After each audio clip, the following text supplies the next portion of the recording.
In this video, I'm going to show you how to add recommendations to your profile on LinkedIn. So here we are on the LinkedIn homepage. You can access your profile by either clicking on the Me item in the main menu and click on View Profile, or you click on the photograph or your name on the left-hand side.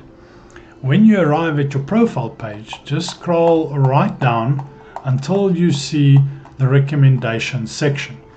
Now you will see you can add recommendations. To do that, just click on the plus and you click on Ask for Recommendation.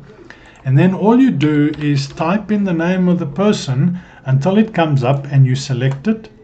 Click on Continue and then complete this section here. Relationship, position at the time, and then include a personalized message.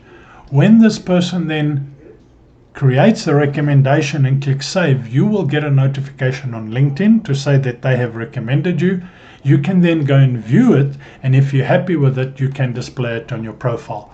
Recommendations are a great way to give you more credibility on LinkedIn, especially if you're looking to attract potential clients.